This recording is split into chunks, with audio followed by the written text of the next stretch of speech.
মৰমৰ ছাত্ৰ-ছাত্ৰীসকল অসমীয়া পাঠলৈ সকলোকে স্বাগতম জনাইছো। আজি মই এখন ৰচনা লৈ আহিছো। ৰচনাৰ বিষয়বস্তু হৈছে যুৱ উশৃংখলতা, ইয়াৰ কাৰণ আৰু প্ৰতিকাৰ। এই ৰচনাখন প্ৰি বৰ্ডৰ আসাম ষ্টেট স্কুল এডুকেশ্যন বৰ্ডৰ প্ৰি বৰ্ডৰ পৰীক্ষাত আহিছিল। এই ৰচনাখন 10মান শ্ৰেণীৰ বাবে লিখা হৈছে। ৰচনাখন এইকেইটা ভাগত ভাগ কৰা হৈছে: আৰম্ভণি, উশৃংখলতাৰ কাৰণ, প্ৰতিকাৰ আৰু কৰণীয়, আৰু সামৰণি।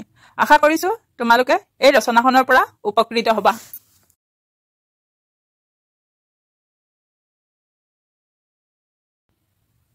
আৰম্ভণি। যুৱ বুলি ক'লে আমি 12 বছৰ বয়সৰ পৰা প্ৰায় 30 বছৰ বয়সলৈকে এই যুৱক যুৱতীসকলক বুজিব পাৰো।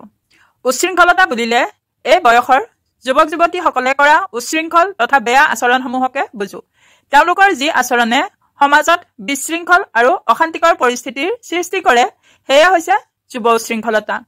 এখন দেশৰ উন্নয়নৰ মূল শক্তি হৈছে যুৱ সমাজ। যি দেশৰ যুৱ সমাজে সঠিক কাম নকৰে, সেই দেশৰ ভৱিষ্যত অন্ধকাৰ হৈ পৰাৰ আশংকা বেছি। যুৱ উশৃংখলতাৰ কাৰণ: কোনো ডেকা গাভৰুৱে নিজৰ ইচ্ছাৰে উশৃংখল আচৰণ নকৰে। ইয়াৰ আঁৰত কিছুমান কাৰণ নিহিত হৈ থাকে। সুস্থ যুৱ মানসিকতাৰ বিপৰীতে উশৃংখল মানসিকতাক আদৰি লোৱা এই যুৱক যুৱতীসকলে একমাত্ৰ জগৰীয়া বুলি ক'লে অন্যায় কৰা হ'ব।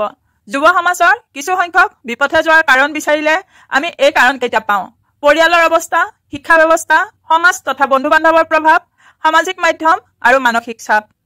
পৰিয়ালৰ প্ৰভাৱ: এটা সন্তানে জন্মৰে পৰা পৰিয়ালৰ সদস্যসকলক অনুকৰণ কৰে। পিতৃ চাই পুত্ৰ অথবা মাক চাই জীয়েক আদি প্ৰবচনে সন্তানে যে পিতৃ মাতৃকে অনুকৰণ কৰে সেই কথা বুজায়। আজিকালি যিহেতু যৌথ পৰিয়াল ব্যৱস্থা প্ৰায় নাই বুলি ক'ব পাৰি, সেয়া উশৃংখল সন্তানৰ বাবে পিতৃ মাতৃকে প্ৰধান জগৰীয়া বুলিব লাগিব। অভিজাত পিতৃৰ ধনেৰে বিলাসী বাহনত উঠি দামী মোবাইল ফোন হাতত লৈ সহপাঠী বা পথৰুৱাক হাৰাশাস্তি কৰা উদাহৰণ বহুত পোৱা যায়। শিক্ষা ব্যৱস্থাৰ প্ৰভাৱ: শিক্ষা ব্যৱস্থা শক্তিশালী নহলে যুৱচামৰ মাজত বেয়া আচৰণ বৃদ্ধি পায়। শিক্ষাগুৰুসকলে এই ক্ষেত্ৰত পথ প্ৰদৰ্শকৰ ভূমিকা লৈ ছাত্ৰ ছাত্ৰীসকলক উশৃংখল আচৰণ কৰাৰ পৰা বিৰত কৰিব পাৰে। কেতিয়াবা শিক্ষানুষ্ঠানসমূহে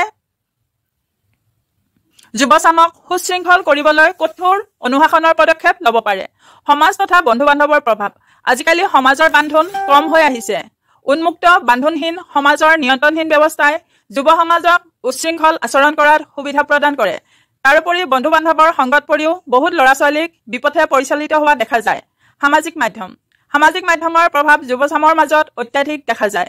স্মাৰ্টফোনৰ বহুল ব্যৱহাৰৰ ফলত অসামাজিক কাম কাজৰ ফটো, ভিডিঅ' বা বাতৰি সামাজিক মাধ্যমৰ জৰিয়তে যুৱ সমাজৰ হাতত মুহূৰ্ততে বিয়পি পৰে আৰু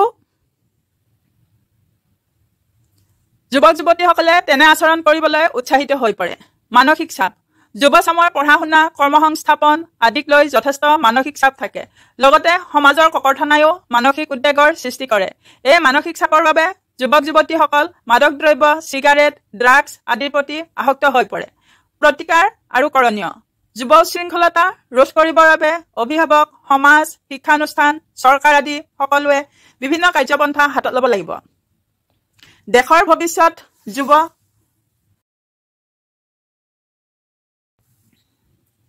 যুৱ প্ৰজন্মৰ হাতত বুলি ক'লেই নহ'ব, তেওঁলোকক সঠিক দিগদৰ্শন কৰাটো হ'ব এই সকলো অনুষ্ঠানৰ প্ৰধান কৰ্তব্য। প্ৰাথমিক শিক্ষাৰ পৰ্যায়ৰ পৰা নিয়মানুৱৰ্তিতা, অনুশাসন, যুগৰ অভ্যাস আদিৰ জৰিয়তে সংযমিত হোৱাৰ কৌশল শিকাব লাগিব। মাধ্যমিক শিক্ষা পদ্ধতিত আধ্যাত্মিক আৰু মূল্যবোধৰ শিক্ষাৰ ব্যৱস্থা কৰিব লাগিব। পৰিয়ালৰ সদস্যসকলৰ মাজত সুস্থ আৰু সজীৱ আলোচনা, সামাজিক মাধ্যম আৰু স্মাৰ্টফোনৰ উপযুক্ত ব্যৱহাৰ, মানসিক স্বাস্থ্যৰ বাবে উপযুক্ত কাউন্সেলিঙৰ ব্যৱস্থা কৰিলে যুৱ উশৃংখলতা নিশ্চয় ৰোধ কৰিব পৰা যাব। লগতে চাকৰিমুখী পাঠ্যক্ৰম পৰিহাৰ কৰি হাতে কামে শিকাৰ ব্যৱস্থা কৰিব লাগে। সামৰণি: যুৱ উশৃংখলতাই ব্যক্তিগত ক্ষতি কৰাৰ উপৰিও সমাজ, অৰ্থনীতি, ৰাজনীতি আদি সকলোতে ঋণাত্মক প্ৰভাৱ পেলায়। সকলোখিনি আনৰ ওপৰত এৰি নিদি যুৱক যুৱতীসকল নিজেই সচেতন হ'ব লাগিব। নিজ বিবেকেৰে চলিব লাগিব। বিদ্যালয়ত পুথিগত অধ্যয়নৰ উপৰিও নিজেই খেলা ধূলা, নৃত্য, সংগীত, চিত্ৰকলা, সুকুমাৰ কলা আদিৰ চৰ্চা, কিতাপ পঢ়াৰ অভ্যাস, হস্তশিল্পৰ শিক্ষা আদি সৃষ্টিশীল কৰ্মত নিজকে নিয়োজিত কৰিব লাগিব। আপোন ভালে জগত ভাল, এই কথাষাৰ সাৰোগত কৰি চলিলে যুৱ উশৃংখলতা শব্দটোৱে সমাজৰ পৰা নোহোৱা হ'ব। আশা কৰিছো তোমালোকে ৰচনাখন ভাল পাবা আৰু মোক লাইক ছাবস্ক্ৰাইব কৰি উৎসাহিত কৰিবা। ধন্যবাদ।